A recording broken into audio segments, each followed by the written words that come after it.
Jesus Nazareno, sinasamba ka namin, pinipinto ka namin, aral mo ang aming buhay at kaligtasan.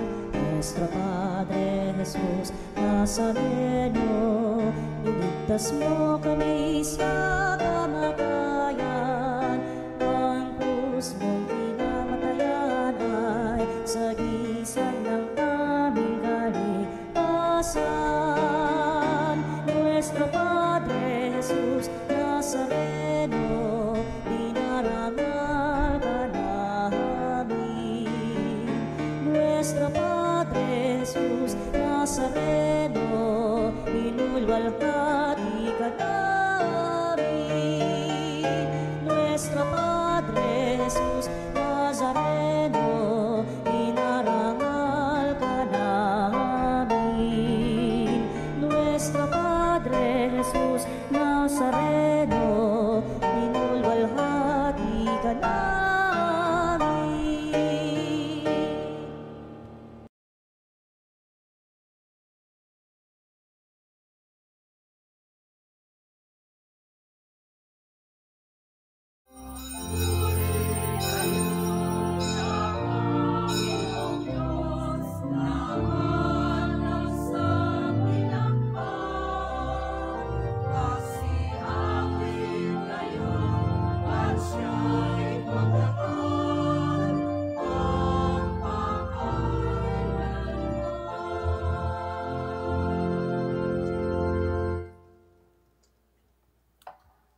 Sa ngalan ng Ama at ng Anak at ng Espiritu Santo.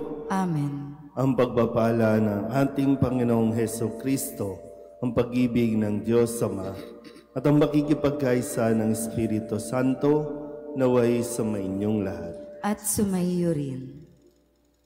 Mga kapatid, aminin natin ang ating mga kasalanan upang tayo'y maging marapat gumanap sa banal na pagdiriwang.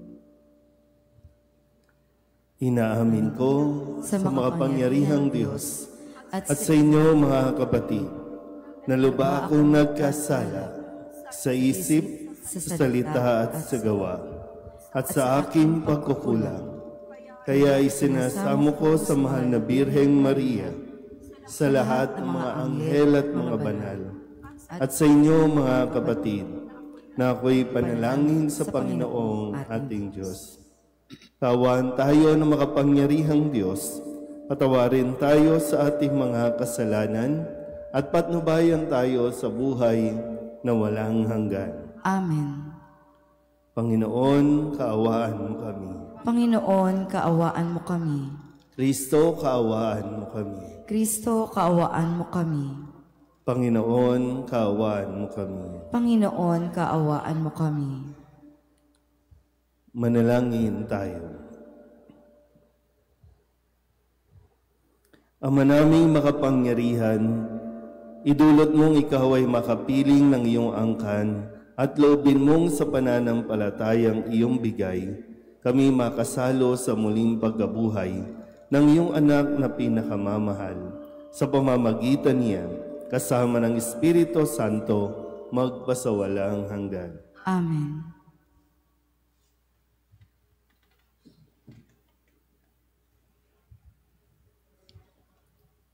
Pagbasa mula sa mga gawa ng mga apostol. Nagsimula ng araw na iyon ang isang mahigpit na pag-uusig laban sa simbahan sa Jerusalem. At liban sa mga apostol, lahat ng sumasampalataya ay nangalat sa lupain ng Judea at Samaria. Si Esteban na may inilibing ng mga taong may takot sa Diyos, at gayon na lamang ang kanilang pananangis. Samantala, sinikap ni Saulo na wasakin ang simbahan. Pinapasok niya ang bahay-bahay at kinakaladkad ang mga sumasampalataya at ibinibilanggo, maging lalaki't maging babae. Nangalat ang mga mananampalataya at saan man sila makarating, ay pinangangaral nila ang salita. Nagpunta si Felipe sa isang lungsod ng Samaria at pinangaral doon ang Mesiyas. Nang mabalitaan ng mga tao at makita ang mga kababalaghang ginagawa niya, pinakinggan nilang mabuti ang sinasabi niya, sapagkat ang masasamang espiritu ay umaalis sa mga taong inaalihan nito at sumisigaw habang lumalabas. Maraming lumpo at mga pilay ang napagaling, kaya't nagkaroon ng malaking kagalakan sa lungsod na iyon. Ang salita ng Diyos. Salamat sa Diyos. Sang kalupaang nilalang, galak sa puoy isigaw. Sang kalupaang nilalang, galak sa puoy isigaw.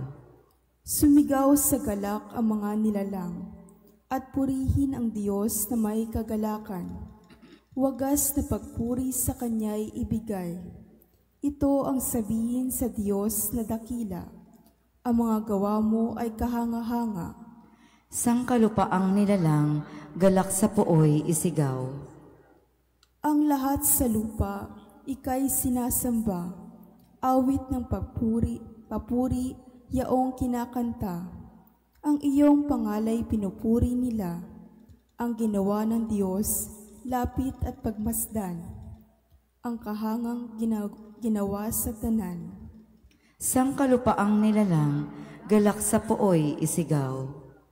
Naging tuyong lupa kahit yaong tubig, at ang nuno natin ay tumawid. Kaya naman tayo'y nagalak ng labis, siya'y nagaharing may lakas ang bisig. Sang kalupaang nilalang, galak sa puoy isigaw. Tumayo na po ang lahat.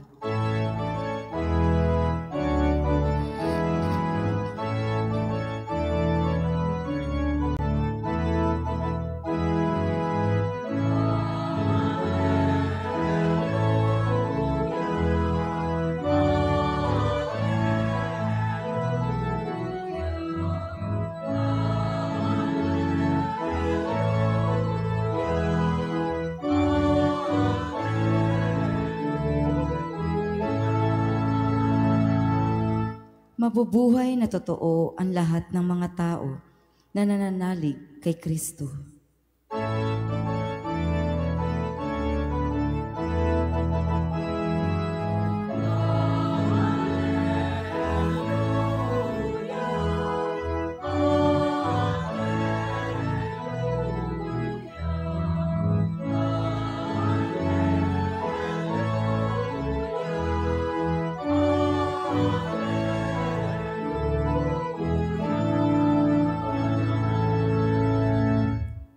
Sumainyo ang Panginoon. At sumaiyo rin. Ang mabuting balita ng Panginoon ayon kay San Juan. Papuri sa iyo, Panginoon. Noong panahong iyon, sinabi ni Jesus sa mga tao, "Ako ang pagkaing nagbibigay buhay. Ang lumalapit sa akin ay hindi na magugutom, at ang nananalig sa akin ay hindi na mauuhaw kailanman. Ngunit sinabi ko na sa inyo, nakita na ninyo ako, gayon may hindi kayo nanalig sa akin. Lalapit sa akin ang lahat ng binibigay sa akin ng Ama, at hindi ko itataboy ang sinumang lumalapit sa akin. Sapagkat ako'y bumaba mula sa langit, hindi upang gawin ang kalooban ko, kundi ang kalooban na nagsugo sa akin. At ito ang kanyang kalooban, huwag kong pabayaang mawala kahit isa sa mga ibinigay niya sa akin, kundi muling buhayin sila sa huling araw, sapagkat ito ang kalooban ng aking Ama. Ang lahat ng makakita at manalig sa anak ay magkaroon ng buhay na walang hanggan. At sila'y muli kong bubuhayin, sa huling araw. Ang mabuting balita ng Panginoon. Pinupuri ka namin, Panginoong Hesukristo. Isang magandang umaga po sa inyong lahat. Magandang umaga po. Ngayon po ay Miyerkules ng 3 linggo ng Pasko ng Pagkabuhay at nagpapatuloy po tayo sa pagpapaliwanag mula sa Ebanghelyo ni San Juan tungkol sa tinapay ng buhay. Narinig natin muli na sinabi ni Jesus, "Ako ang pagkaing nagbibigay buhay." Nung nagsimula po ito nang siya ay magpakain sa higit 5,000 katao at hinanap-hanap na siya ng mga tao, pero hindi dahil sila ay nananalig kay Jesus, kundi dahil sila ay nakakain at nabusog. At muli sinabi ni Jesus na ang lahat ng ibinigay sa kanya ng Ama, hindi niya itataboy ang sinumang lumalapit sa kanya. Maganda po na mapaalalahanan tayo, no? Dahil ang pagdiriwang natin ng banal na misa, tinatawag nating Eucharist o Eucharistia, ito ang patuloy na pagbibigay ni Jesus ng kanyang sariling katawan. Ito ang pinapaalala sa atin na pinakamahalagang pagkaing hindi dapat palampasin ng bawat isa. Dahil ito ang nagpapalakas sa tao. Sa unang pagbasa sa mga gawa ng mga apostol, narinig na rin natin ang pagsisimula ng pang-uusig, pagpapahirap o umaabot sa pagpatay sa mga tagasunod o sumusunod kay Kristo. Ang lahat ng mga nagpapahayag tungkol sa mabuting balita, tungkol sa pangalan ni Jesucristo, ay isa-isa na silang hinahanting o inuusig. Pero ito rin ang naging daan para sila ay mangalat, para sila ay mapadpad sa iba't ibang lugar at lalo pang mas maraming tao ang makapakinig o mapagpahayagan ng mabuting balita. At ano ang nagpapalakas sa kanila? Si Jesucristo pa rin. Sa umpisa, pwedeng sabihin, bakit ganon? Sumusunod naman tayo kay Jesus. Bakit puro paghihirap ang ating nararanasan? All the more, kailangan nating kumain, kailangan natin tanggapin si Jesucristo sa banal na Eucharistia. At tandaan po natin, sinabi ni Jesus, hindi niya itataboy ang sinumang lumalapit sa Kanya. At ang lumalapit sa Kanya, pakakainin niya, palalakasin niya. Yan lang, ito naman ang problema natin.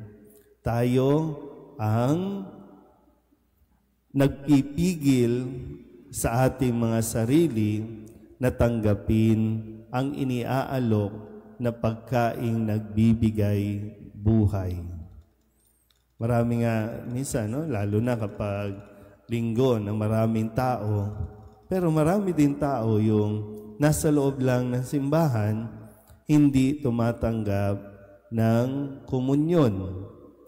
Dahil sila mismo ang humahatol sa kanilang mga sarili na sasabihin, hindi ako karapat-dapat na tumanggap dahil nga makasalanan.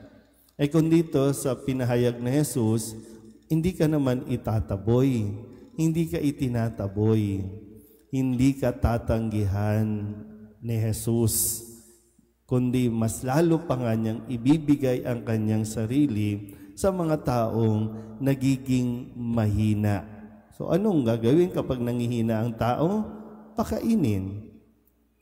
At ano ang kalaban natin? Kasalanan. Yan ang napapahina sa atin. So bakit natin huhusgahan ang ating sarili na hindi tayo karapat-dapat na lumapit sa Kanya na hindi tayo karapat-dapat na tumanggap sa Kanya. Siya na mismo ang nagbibigay nito sa atin. Kaya sana po, kung sakaling meron tayong mga ganitong pag-iisip o pag-unawa na hindi tayo pwedeng tumanggap kay Jesus dahil makasalanan tayo, nagkakamali tayo dyan. Kaya nga nandito si Jesus para alisin ang kasalanan natin at magagawa natin yan kung tayo ay malakas, kung tayo ay busog sa pagkaing ibinibigay ni Kristo. Amen.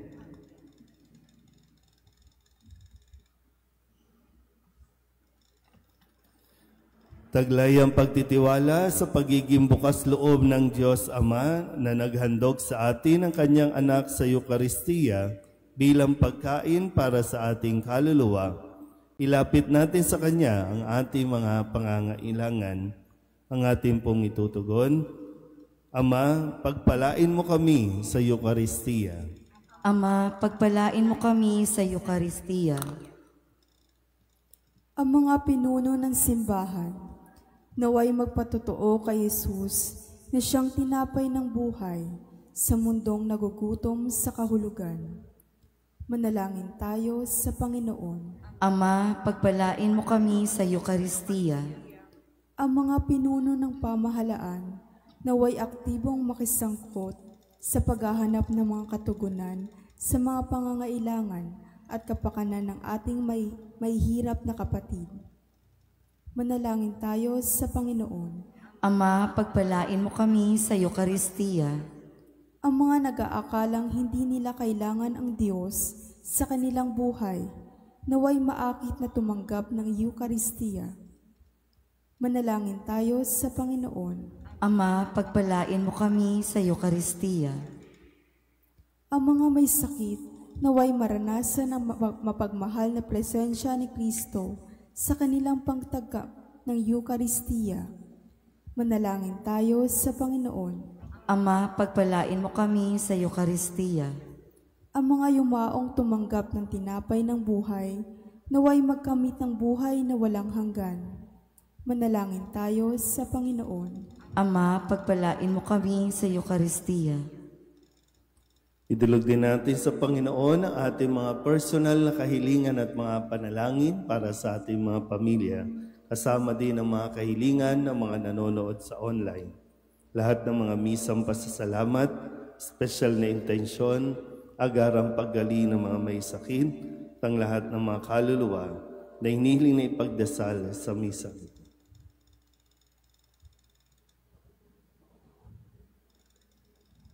Ang lahat ng ito iniling namin sa ngalan ni Kristo, aming Panginoon. Amen.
Manalangin kayo mga kapatid upang paghahain natin ay kalugdan ng Diyos Amang makapangyarihan. Tanggapin nawa ng Panginoon itong paghahain sa iyong mga kamay, sa kapurihan niya at karangalan sa ating kapakinabangan at sa buong sambayanan niyang banal. Ama naming lumikha, ipagkaloob mong kami ay laging magalak sa pagdiriwang ng Pasko ng pagkabuhay ng iyong anak, upang ang ginagawang patuloy na pagsagip sa amin ay maging sanhi ng aming ligayang walang maliw sa pamamagitan niya kasama ng Espiritu Santo magpasawalang hanggan. Amen. Sumainyo ang Panginoon. At sumaiyo rin. Itaas sa Diyos ang inyong puso at diwa. Itinaas na namin sa Panginoon. Pasalamatan natin ang Panginoon, ating Diyos. Marapat na siya ay pasalamatan. Ama naming makapangyarihan, tunay nga marapat na ikaw ay aming pasalamatan. Ngayong ipinagdiriwang ang paghahain ng Mesiyas, ang maamong tupa na tumubos sa aming lahat. Naghahaing walang humpay ang anak mong minamahal upang magkasalo-salo ang tanan sa piging ng iyong buhay. Hindi na mamamatay ang inihain sa krus. Ang sa krus ipinakoy, buhay lagi bilang handog. Kaya kaysa ng mga anghel na nagsisiawit ng papuri sa iyo na walang humpay sa kalangitan, kami nagbubunyi sa iyong kadakilaan.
Ama naming banal, ikaw ang bukal ng tanang kabanalan.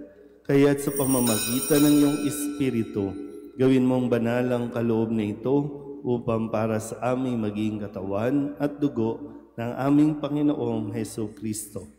Bago niya pinagtiis ang kusang loob na maging handog, inawakan niya ang tinapay, pinasalamatan kaniya, pinaghati-hati niya iyon, iniabot sa kanyang mga alagad at sinabi, "Tanggapin ninyong lahat ito at kanin, ito ang aking katawan na ihahandog para sa inyo."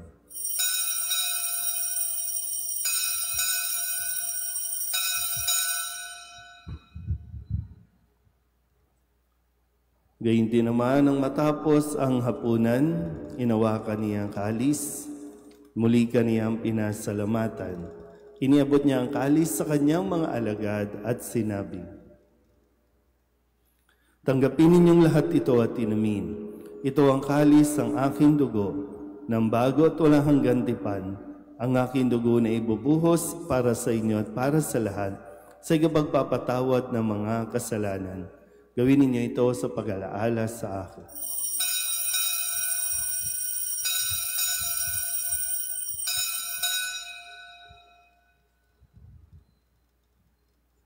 Ipagbunyi natin ang misteryo ng pananampalataya. Si Kristo'y namatay, si Kristo'y nabuhay, si Kristo'y babalik sa wakas ng panahon. Ama, ginagawa namin ngayon ang pag-alaala sa pagkamatay at muling pagkabuhay ng iyong anak. Kaya tiniaalay namin sa iyo ang tinapay na nagbibigay buhay at ang kalis na nagkakaloob ng kaligtasan. Kami napapasalamat dahil kami iyong minarapat na tumayo sa harap mo para maglingkod sa iyo. Isinasama namin kami magsasalo-salo sa katawan at dugo ni Kristo ay mabuklod sa pagkakaisa sa pamamagitan ng Espiritu Santo. Ama, lingapin mo ang iyong simbahang laganap sa buong daigdig. Puspusin mo kami sa pag-ibig kay San Jose na aming obispo at ng tanang kaparian. Alalahanin mo si Francisco na tinawag mo mula sa daigdig na ito. Nung siya'y binyagan, siya'y nakaisa ni Kristo sa pagkamatay.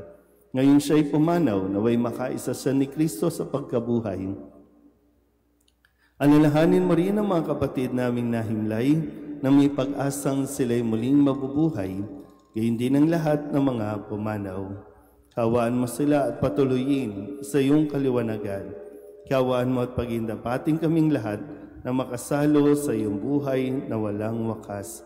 Kaysa ng mahal na Birheng Maria na ina ng Diyos, ng kabiyak ng puso niyang si San Jose, kaysa ng mga apostol at ng lahat ng mga banal na namuhay dito sa daigdig na kalugod-lugod sa iyo, may pagdiwang nawa namin ang pagpupuri sa ikararangal mo sa pamamagitan ng iyong anak na aming Panginoong Heso Kristo. Sa pamamagitan ni Kristo, kasama niya at sa Kanya, ang lahat ng parangal at papuri ay sa iyo, Diyos Amang makapangyarihan, kasama ng Espiritu Santo, magpasawalang hanggan.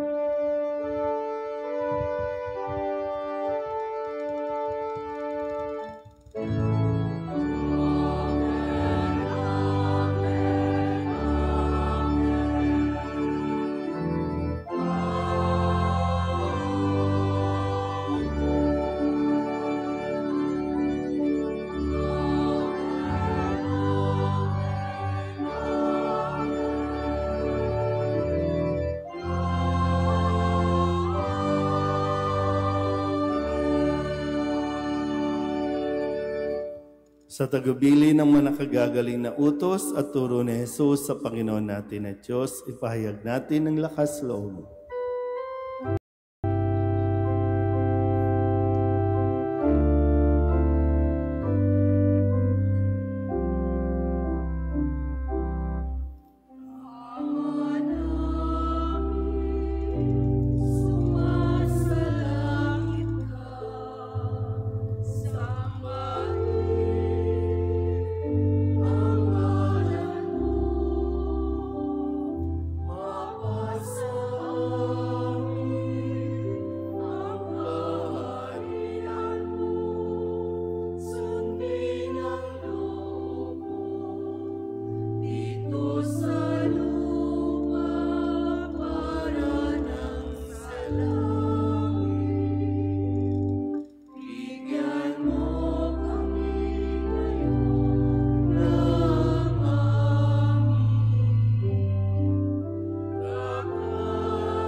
Hinihiling namin kami iadya sa lahat ng masama, pagkalooban ng kapayapaan araw-araw, iligtas sa kasalanan at ilayo sa lahat ng kapahamakan, samantalang aming pinananabikan ang dakilang araw ng pagpapahayag ng tagapagligtas naming sa Heso Kristo.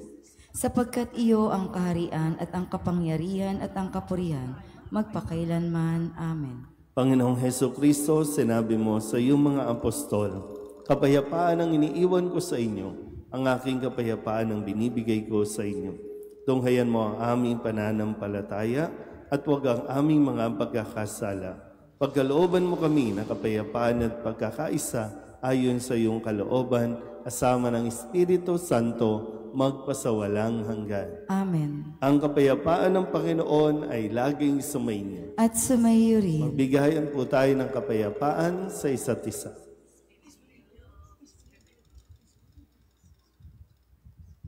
Kordero ng Diyos na nag-aalis ng mga kasalanan ng sanlibutan, maawa ka sa amin.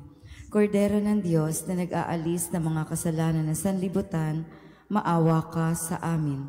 Kordero ng Diyos na nag-aalis ng mga kasalanan ng sanlibutan, ipagkaloob mo sa amin ang kapayapaan. Ito ang kordero ng Diyos. Ito ang nag-aalis ng kasalanan ng sanlibutan. Mapalad ang mga inanyayahan sa kanyang piging. Panginoon, hindi ako karapat-dapat na magpatuloy sa iyo, ngunit sa isang salita mo lamang ay gagaling na ako.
Mahal na ina ng laging saklolo, buhat sa krus, ibinigay ka sa amin ni Jesus upang maging ina namin.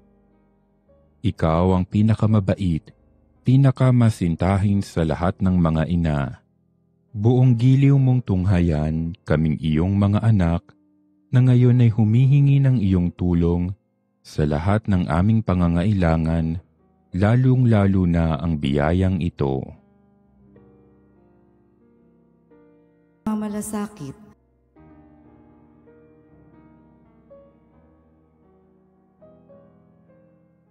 Buong tiwala naming isinasalalay ang aming sarili sa iyong pagkalinga at lubos na umaasa sa iyong mapagmalasakit na panalangin. Amen.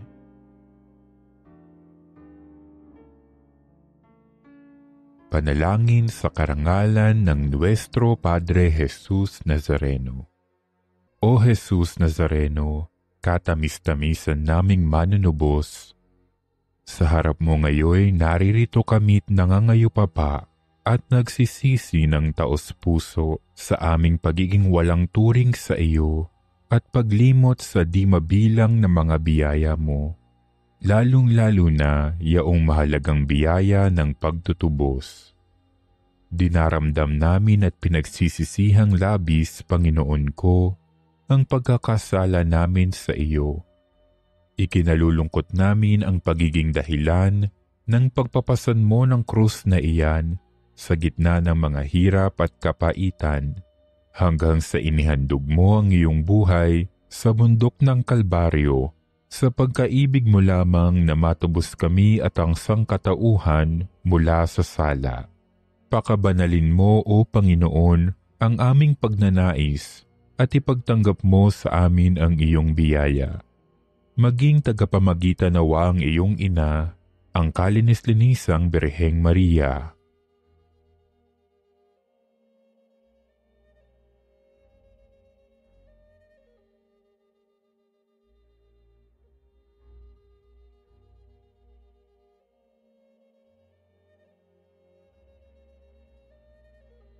Ama naming makapangyarihan, niloob mong akuin ang iyong anak, ang krus at kamatayan, upang ang sangkatauhan ay matubos at mabuhay.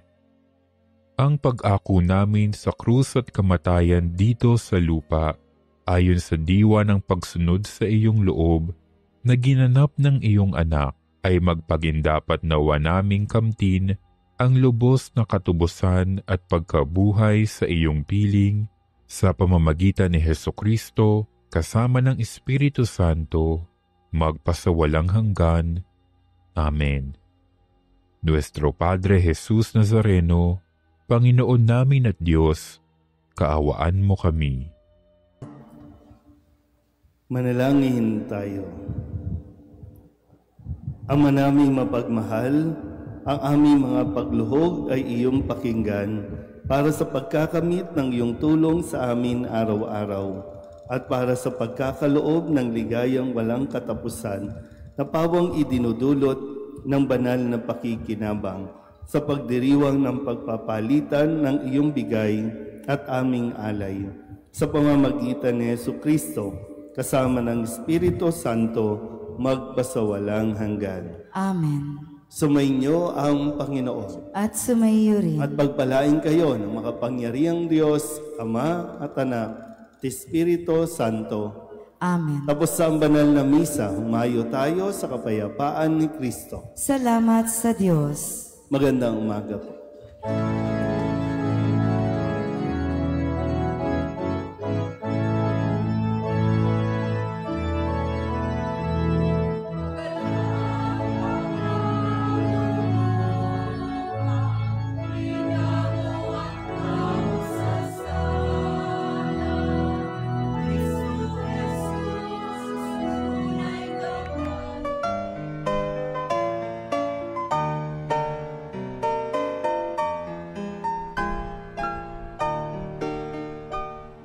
Nuestro Padre Jesús Nazareno, sinasamba ka namin, pinipintuho ka namin, aral mo ang aming buhay at kaligtasan.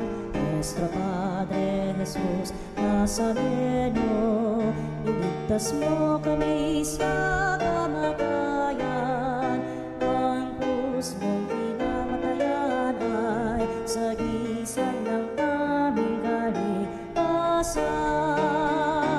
Nuestro Padre Jesus Nazareno, dinarangal ka namin.